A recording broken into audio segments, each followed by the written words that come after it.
नमस्कार HBs news prime को स्वागत करुचे मनोरंजन। गोटेपटे दिल्लीर जंत्रमंतर छात्र छात्री माने निज अधिकार पर स्वर उठाउथिले आउ अन्यपटे आसामर भयंकर बन्यारे हजार हजार परिवार निज जीवन बंचाइबा पई संघर्ष करुथिले।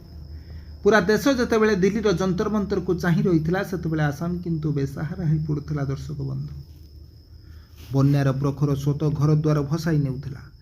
कहार छोट छोट स्वप्न पानी रे मिसी जाउथिला। कहार सारा जीवन परिश्रम क्षणक मध्य उजुड़ी जाउथिला।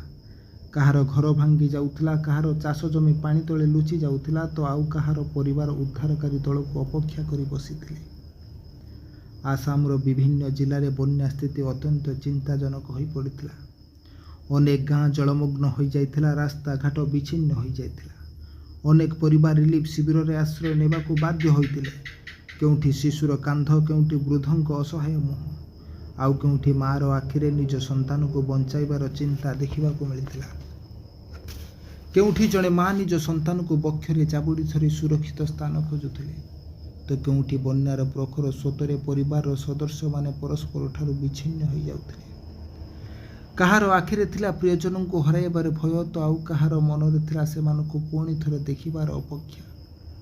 केउठी वृद्ध बापा निज भांगी जाइथिबा घर को चाहि नीरव लुह झराउथिले तो केउठी छोट छोट पिला माने बुझी पारु नथिले जे गोटिए रातिरे सेमानक समग्र दुनिया किपरि बदली गला। सेही दृश्य केवल आसामर नुहे, समग्र मानवतार वेदनार एक नीरव चित्र पालटि जाइछि। केवल मनीष नुहे, गृहपालित पशु पक्षी और गधन मध्य प्रकृतिर ही कराल रूप में रक्षा पाई नाहांती। जो चाष जमी केबे परिवार भरोसा थिला, आज सेही जमी केवल पानी रे विच्छिन्न समुद्र रे परिणत हो जाइछि। जो घरे संध्या बेले दीप जलुला, आज सेठारे केवल पानी रे नीरवता और अनिश्चय भविष्यतर भय। गोटे पटे अधिकार पाई संघर्ष और अन्य पटे जीवन बंचाइबा पाई संघर्ष। एई दुईटी चित्र आमको गोटे कथा शिखाई देछि। दर्शक बंधु, सतरे जीवन बड़ संघर्षमय। एचबीएस न्यूज प्राइम पक्षरु आमर प्रार्थना प्रभु जगन्नाथंक पाखरे बन्या पीड़ित परिवार को शक्ति, साहस और धैर्य प्रदान करंतु। एही कठिन समय प्रत्येक परिवार को सुरक्षित रखंतु।